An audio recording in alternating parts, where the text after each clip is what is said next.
Dr. Goins, let's turn it over to you and see what we Okay. got. And thank you, Dr. Smith. Smith, it's good to see you again, and excited about the work you guys are doing in your region, and David for setting this up.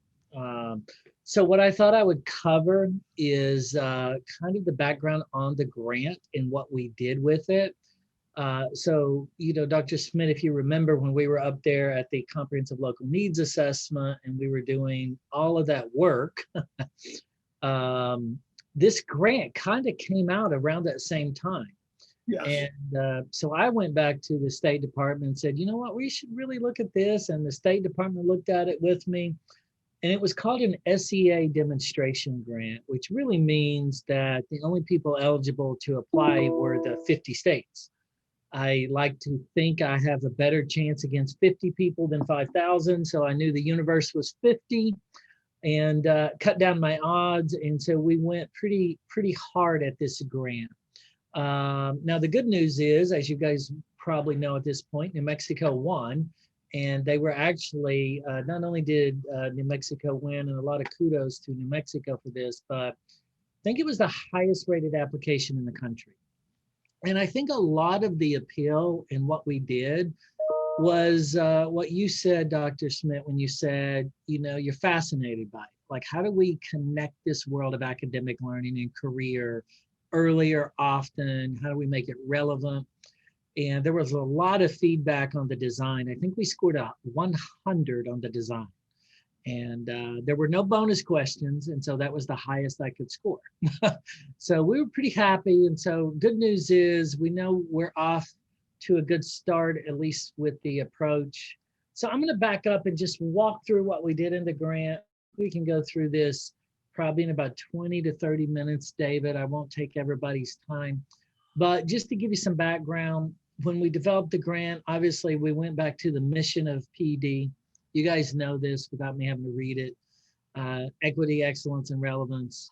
And we actually named the title of the grant, New Mexico Career Ready and Equitable. And I really keep emphasizing this idea of equity. We've got to have one eyeball on equity if we're going to do this successfully and close some of the gaps, both in performance and career attainment goals, right? And so that's why we use the word equity in our title. And just so Dr. Smith, you and David know, both Alex and I just finished. Alex, how many people were on that phone call? 45, 44?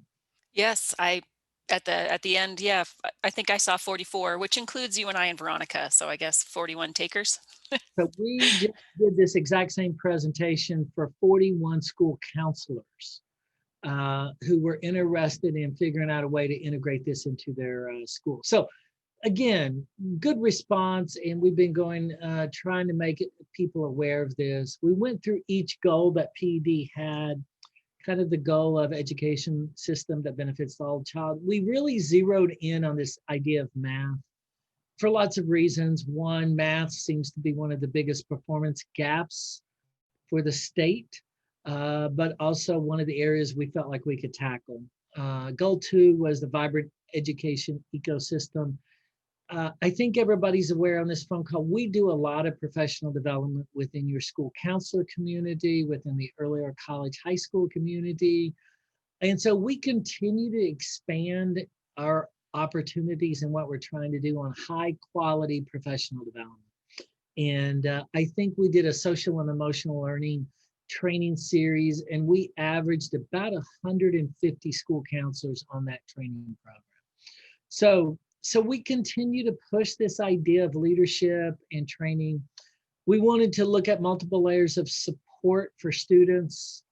And then we obviously wanted to make sure we focused on these career pathways. And I'll make this PowerPoint available as soon as we're done. This is the same presentation we did for the State Department a few weeks ago after the grant was announced that they won.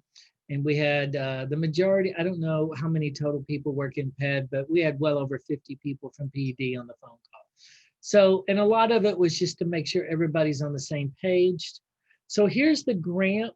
It was awarded on September the 18th. I think our grant in New Mexico is about a $13 million project that was awarded. The idea was to develop or expand, implement, and then make widely available all of these courses across the entire state. So almost everything I'm about to show and walk you through was specifically designed to be at no charge and widely available to schools and districts across the state for the next 5 years. So in some cases, we'll be ramping up this, right? We'll probably start with some pilots in the spring, and that's what we're hoping for. And with the idea we can do a full implementation district-wide to schools in the fall.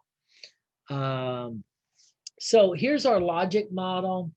And one of the things I'll highlight that I always talk about when I talk about this logic model, we really tried to, in the logic model, take everything that had been done. So for example, Dr. Smith, we highlighted these comprehensive local needs assessment. If we're going to bring 100+ people together in, what was your region? I forgot the letter, B, is that right? I think you might have been in Region B, Dr. Smith. Do you remember? I think we're Region A, aren't we, Okay. Alex? It's Region A, yes. Okay. So if we're going to put all those people in a room and come to agreement, how do we utilize that data? So when we wrote the grant, we actually pulled a lot of that in there as the foundation. Like not only are we qualified to do this work, but we've laid a pretty good foundation across the state in being prepared, right? And so what does all this logic model look like when you try to make it simple? Looks like this. So how do you take that logic model and say, okay, what's available? We're going to start with math this year, and lots of reasons, and we'll get into the math performance in a minute. But we have algebra and geometry in the assessment right now. We said we would build a pre-algebra program. I just found out the other day, New Mexico doesn't call it pre-algebra, if that's correct. I think they call it 8th grade. And so, but the standards are relatively the same. And so we're really going to go back and unpack that as like a 7th and 8th grade math model, okay? So by this time next year, or by summer of next year, you'll have the pre-algebra, the algebra, and the geometry. And our goal is to have about 125 lessons with the assessment embedded in all 3 of those content areas. And so pretty excited about the project and what the project can do. We have a career awareness campaign. Eventually, the goal embedded in this grant is to have online CTE courses that are available to every student.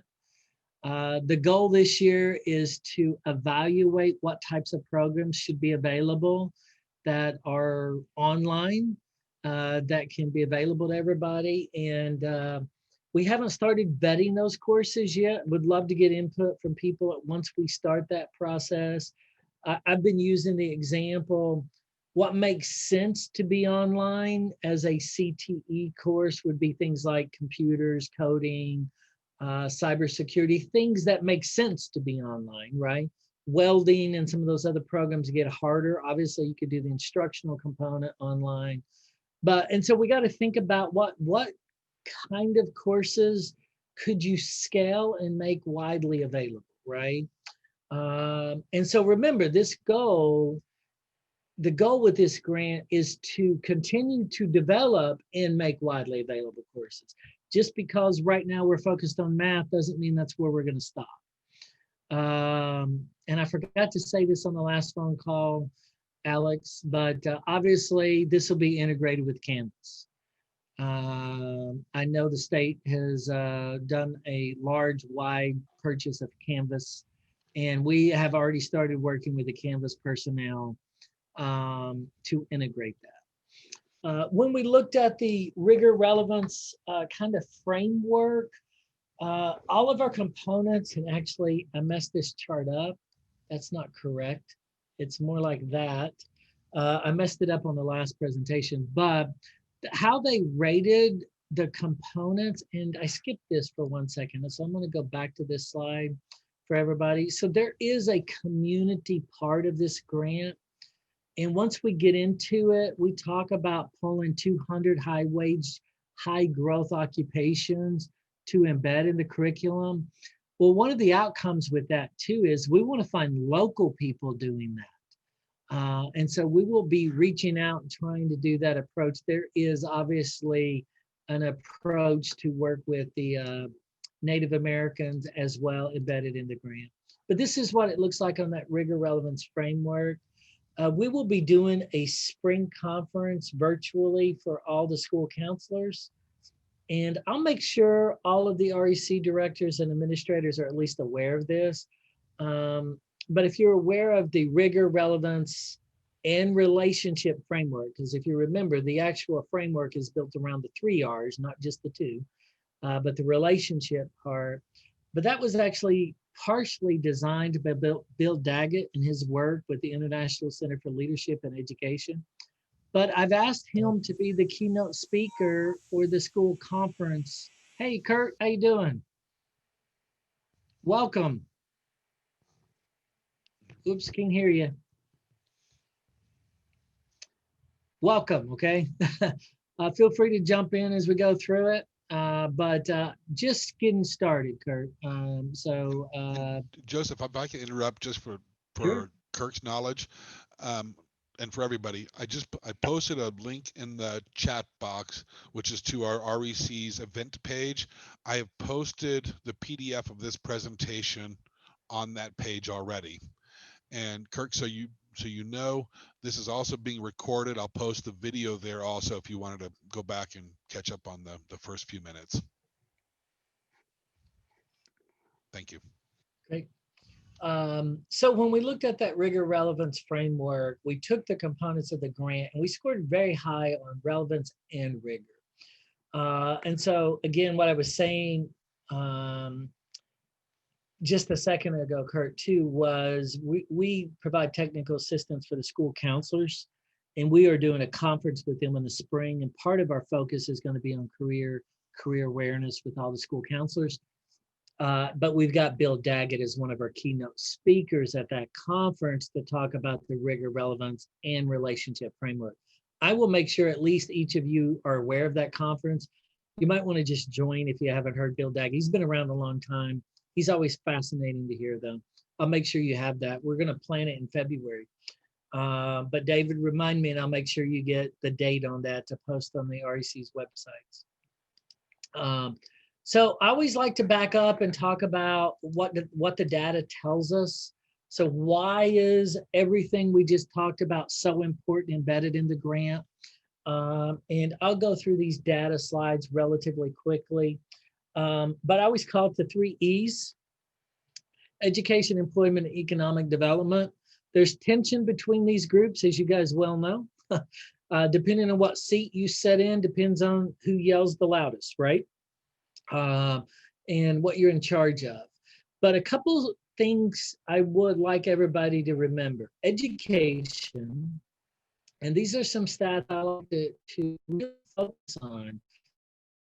For college, around 33% of everybody that goes to college, right?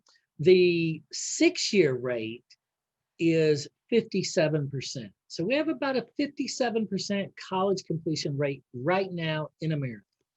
Now, of that 57% that go to college, 43% are classified once they graduate as underemployed. And what that means is they majored in something to where there are no jobs. There's a reason why we talk about almost $2 trillion of student loan forgiveness, and all these crazy numbers people throw around right now. But this is the heart of it. 50%, almost 50% of our college graduates majored in something to where there are no jobs. And when I say there's tension there, there's a lot of tension there now. And a lot of policies that are being developed both at the federal level and state levels are trying to get at how do we address this, right? We got to fix it. And then you jump over from the employment to the economic. 80% of businesses say they struggle to find what they want. Now, what does this look like in real terms? I got this from ACT. And I thought it was a really good representation of those 3 E's. So we all kind of get siloed at some point, right? 89% of high school teachers believe they've done an effective job getting kids ready for college. Well, when they surveyed colleges, 26% of college people said they felt like students were ready. Well, we're not going to let college people off the hook. So 96% of our colleges believe they've got students ready for the workforce. 11% of the businesses believe they've done that, right? So this is what I just call this big mismatch, right? And so how do we figure out a way to focus on relevance? This was something I took from Gallup. It was a really good study, and they looked at what happens. About 80% of elementary students feel like they're engaged. Again, if I was doing this presentation in front of a large group, I would ask them to throw out reasons why. Why do elementary students feel like they're engaged? Well, if you don't think too much about it, they're probably working in groups, teams, they're doing something with their hands. It's not as abstract, right? But as we move up through the curricula, it becomes a very abstract process, especially in math.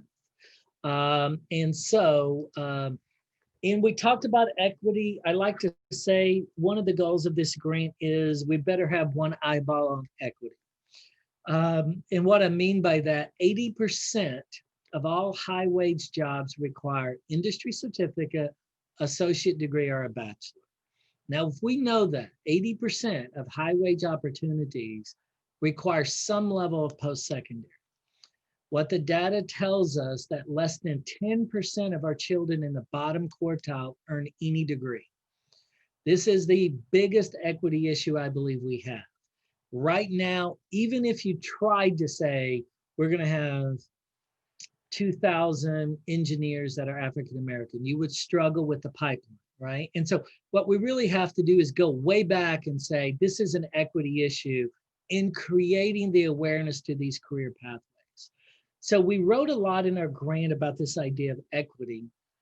I'm going to go through these a little faster if that's okay, but I'll briefly touch on a couple of these slides. This is from the National Dropout Prevention Network.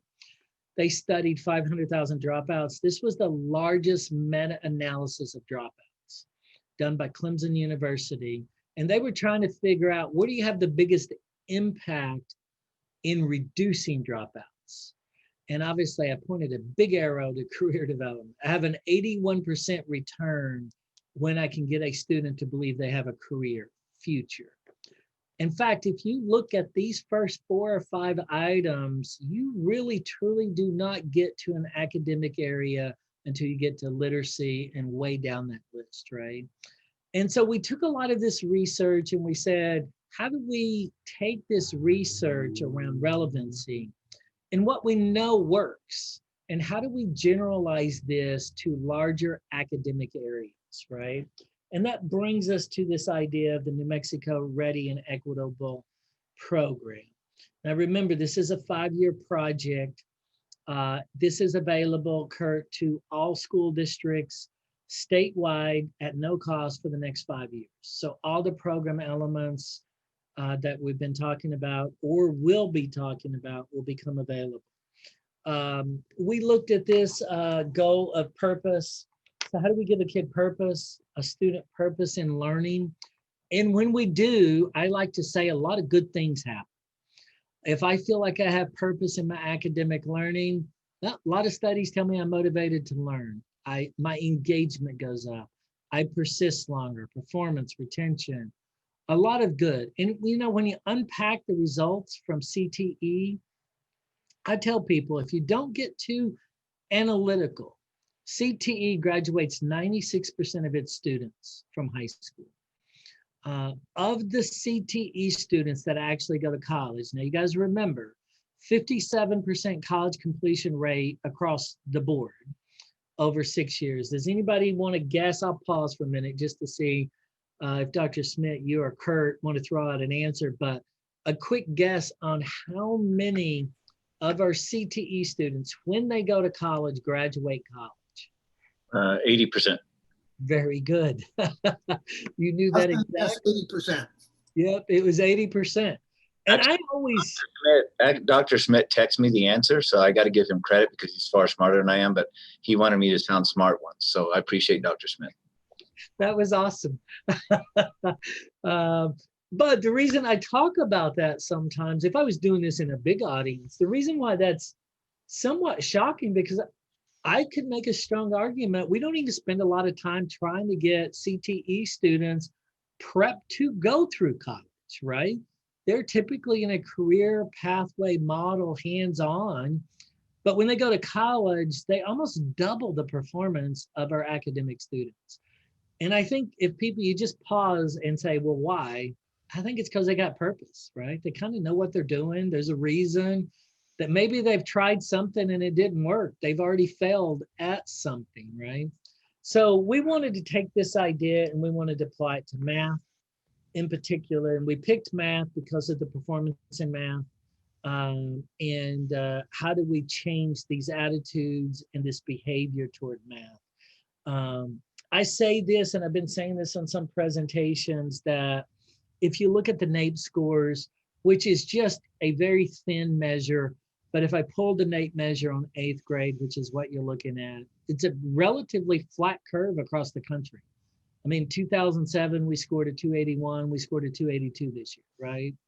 And I tell people, I've been in this industry 30 years, and I've been doing it a long time, and it's not enough if you're a publisher to go change a bunch of problems in a textbook and think you're going to change your performance in math. We've been doing this for a long time. Publishers have been doing this a long time. Education providers have been doing this a long time. We have to figure out how to change behavior, right? Not just a bunch of questions in a book, right? And I'm about trying to figure out how do we change the behavior toward math, right? And let's get at the root of the problem, right? So this is the national NAEP scores. For reference, New Mexico is about a 260 on there on 2019 scores. Performance on marginalized learners is, in some cases, that gap is shocking, right? So what we want to do is get back to this math. Let's make math less abstract, more concrete, connect it in an authentic, meaningful way. No more dummying this down. Let's make it meaningful. Let's demonstrate how it's useful, and let's provide purpose in it. So what we started with, again, is that 7th and 8th grade algebra and geometry approach to mathematics. Pathway to algebra, pathway to geometry is what we want schools to do in the spring, come January. We will have this available. Sorry, Dr. Smith, you have to step away, but excited to continue to work with you in your district. But this is Dr. Smith's, one of the lessons I know he's actually had input on, whether he realizes it or not. But here's a good example of what that starts to look like. So this idea is we want to engage them in a career approach up front. So before we start teaching math, we're going to unpack this idea of a career. This lesson is a geometry lesson, obviously on volume of cylinders, cones, and spheres, but we are focused on being an agriculture engineer. And what we want a student to see is, hey, Kurt, did you know you make $77,000 being an agriculture engineer? It is projected to grow at 8% in the next 10 years, right? And where it says watch a video, that whole community voice part of this, we have a goal is to go find an actual agriculture engineer from New Mexico and record them and make that available to the student as well. So when I say we want to do a native voice, that's what I mean when I say we want that native voice from New Mexico and cultural reference to New Mexico. So that video you see right there is the Bureau of Labor and Statistics, where they give you an occupational video. So we start with the occupation first. We engage them in what it is. 3 goals, simple goals. We have to improve performance in math. If we don't improve performance in math, everything I'm talking about doesn't matter, right? So performance is number 1, right? Number 2 is how do we change attitudes toward mathematics, right? I can't tell you how many times I talk to students that have either been told they're not good at math, they think they're not good at math, and it follows them for 10 years, right? We have to change this, right? Math is a process, right? Everybody can be good at it. Second thing is, how do we create exposure to careers? Right now, we've pulled 200 occupations into our model to do that. And you're seeing an example of one. Here's what a table of contents is going to look like. Got my lesson topic, my common core standard, the occupation we pulled to teach that. So what we know from research is most low income students typically are seeing one, if they're lucky, one occupation in their sphere of influence. What we envision is this idea is they're getting academic learning, but they're also seeing these career pathways presented to them. So again, we start with all of the unpacking of the career first. After we do that, you will step into the career. Every single lesson will be embedded in the idea of a career. I'm an agriculture engineer. I've got to calculate my farm storage system, right? So again, we're giving them, again, we've been doing this presentation quite a bit. And kids have been asking, I don't even know for how long, when will I ever use this map, right? Well, every single lesson we have actually will tell you when you will use the map and how you will use the map in an actual occupation. So we start with step into the career. From there, they will be asked to apply the career. Again, I'm still an agriculture engineer. Here I'm designing a commercial fishery. From there, they will get a chance to practice. Here we've got to calculate how do we irrigate our farm and how much water is needed, right? Again, all of this is through that lens. Step into the career, apply, practice, and then lastly, check your understanding, right? All through the lens. And every lesson will follow the same schema, right? That's a good way to say it follows the same schema. And so that's what we've been working on and pretty excited about what we can do from, you know, the algebra, the geometry, and even expanding down to the 7th and 8th grade skill level as well. Next, we put a teacher lesson side by side.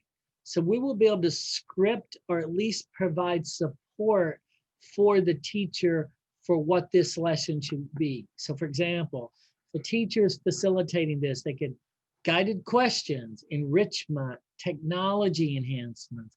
What can we do to promote that for the teacher? I'll show this in 1 second, but any quick questions, Kurt, David? All looking good so far?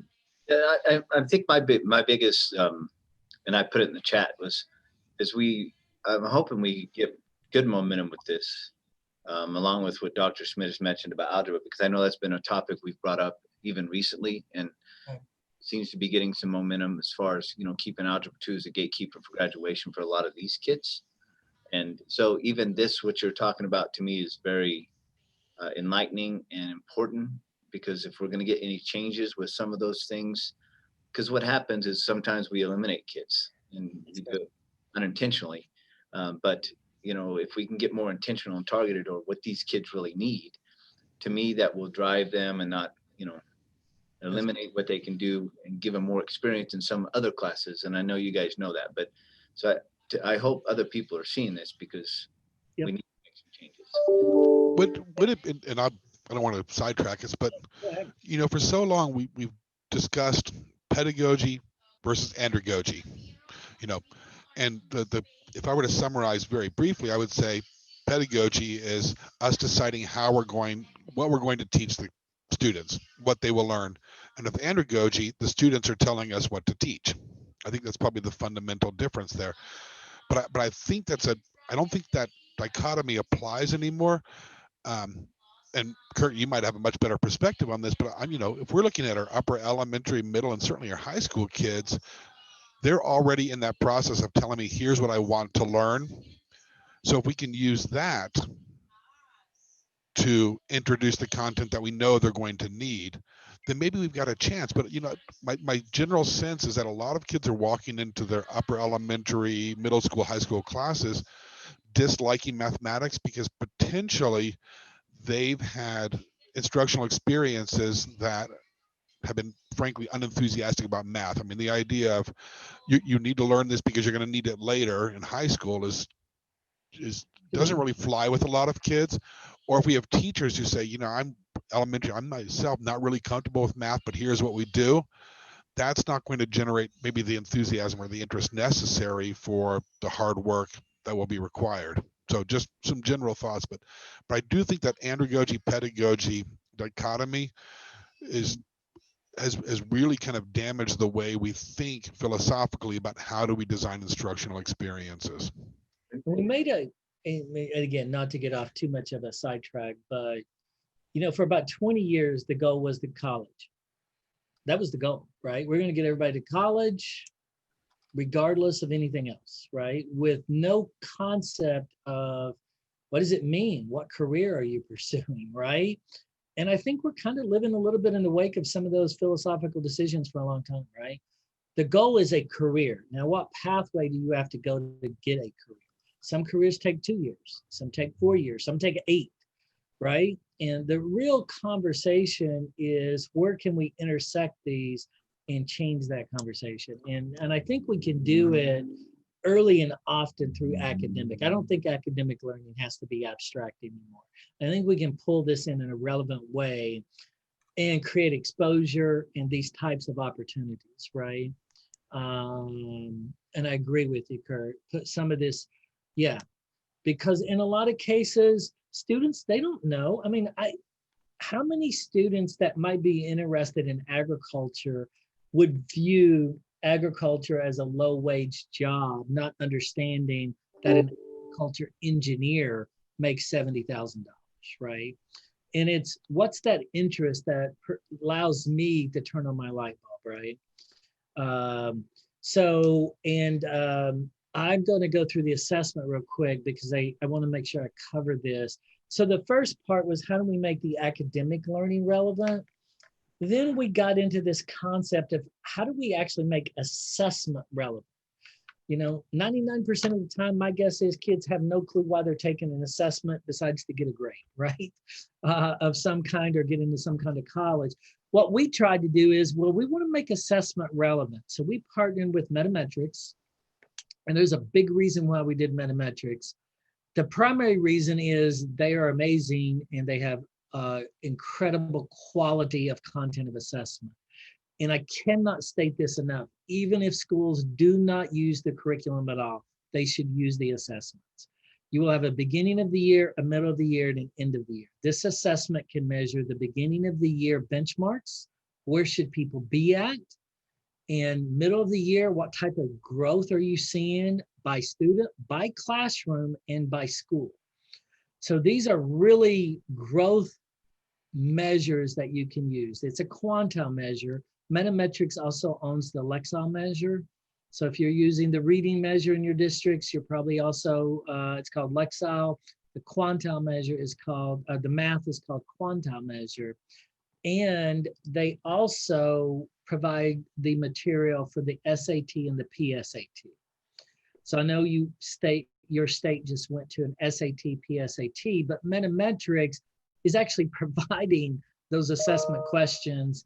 They're now providing me the same assessment questions in math, right? So we want to make sure that the math first is high quality assessment.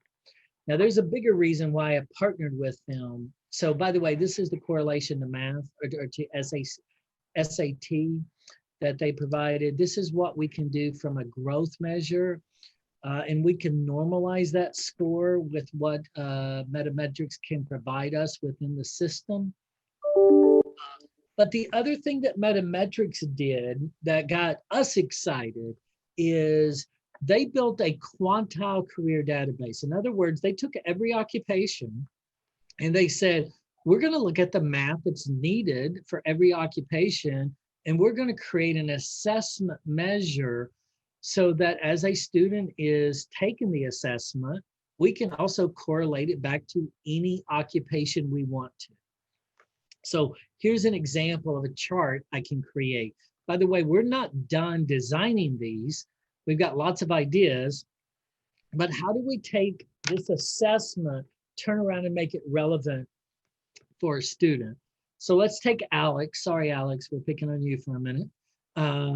Since you don't have your video on, I want to make sure you turn your video back on. But let's say Alex takes the algebra beginning of the year and scores an 800. In theory, if Alex has identified 50 occupations of interest, I can draw a vertical line and I can say, here's your score. Here's where you're at. Middle of the year, you scored 900. How much did you improve in skill attainment for these jobs, right? And then finally, what was your end of the year measure?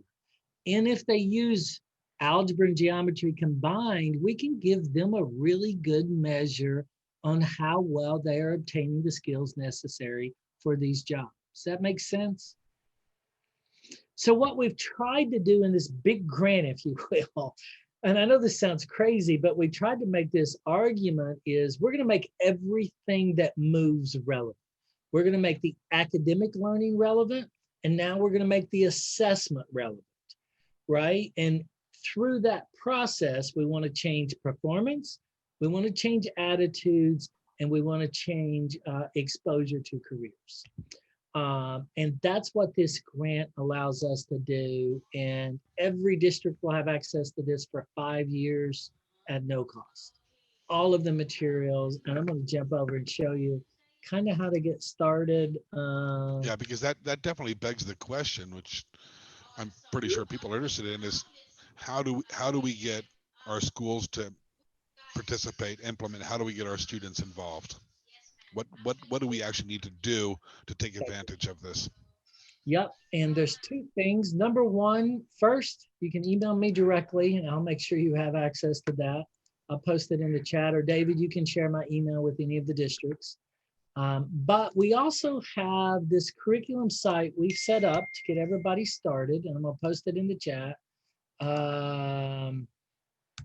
So I just posted it in the chat. So you're looking at the curriculum site, but from here, we have everything they can do, right? So here, for example, if you want to look up more of our research, you can do that. And so we've got all of our research that we've done, implementation guide, the full table of contents. So how did we align these jobs and occupations? What did we choose and things like that? So all of this is available. You can download sample lessons. So your teachers will be able to download sample lessons, teachers editions. All of that information is right on the front page, David. So, and if they want to get started, all they've got to do is click contact us and we'll start the process of implementing them for the spring, okay?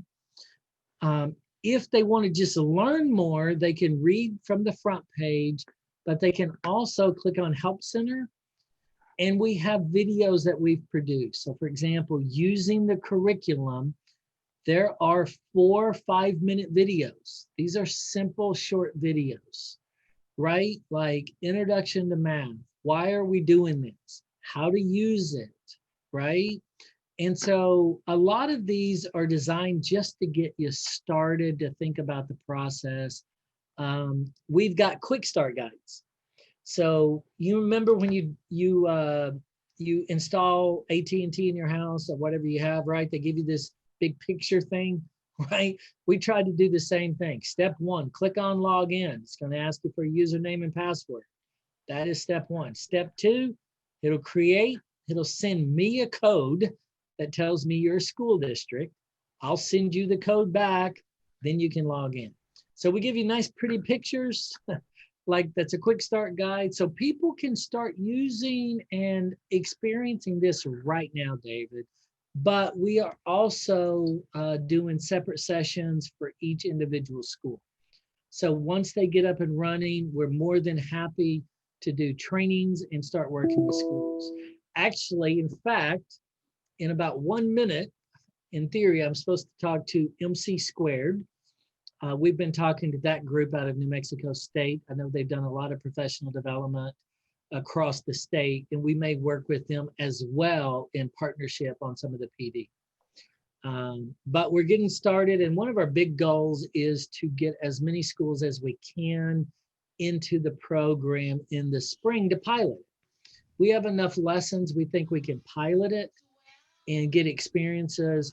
By summer, we'll have the full curriculums created. But if a district wants to engage students, it is possible to do so Right as now. early as this spring.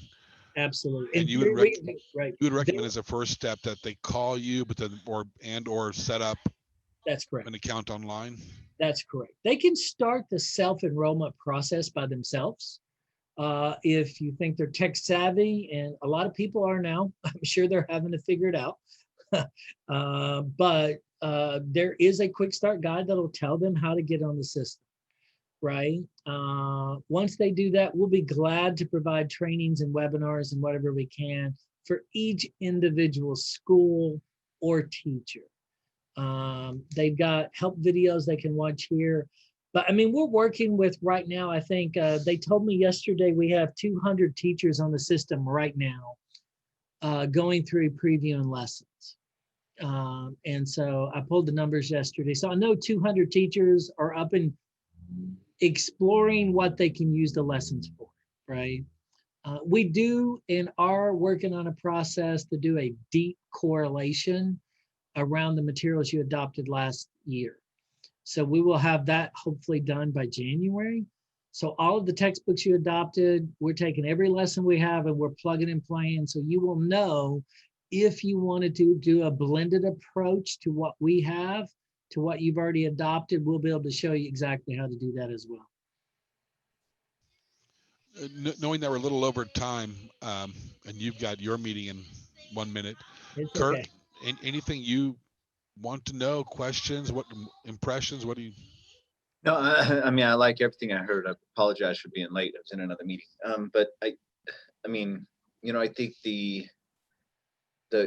pilot thing is intriguing to me. I obviously want to get some of our folks connected to this, so I'd like to share the video with them. Yep. There's people, obviously, they are far smarter than me. That's why they took me out of the classroom. So, but I think, no, I like the idea, and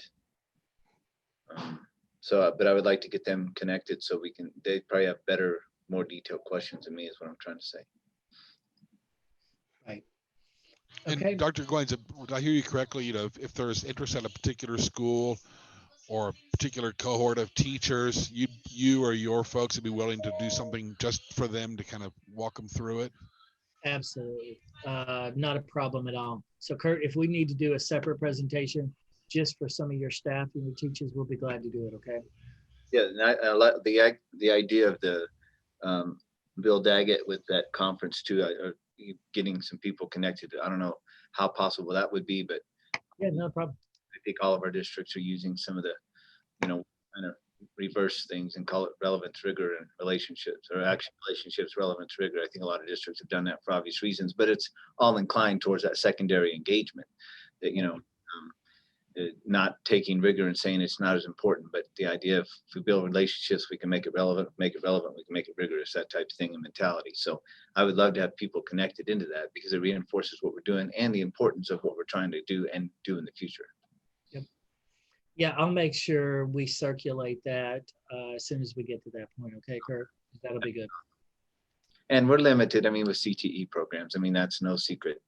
A lot of it's based on our district size, based on a lot of things. And I don't want to keep you from going where you need to, but regardless of the size, we want to try to expand things. The only way to expand that is expand exposure, expand information, get it to kids.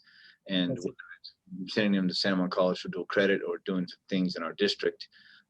So whatever we can do or whatever information we can have, I think would be great. But the presentation was excellent. So I'll be glad to send it to you too. And I know David has it, but again, Kurt, once you get with your teachers or your staff, I'll be glad to, we'll come back and circle directly one-on-one with your district. Okay.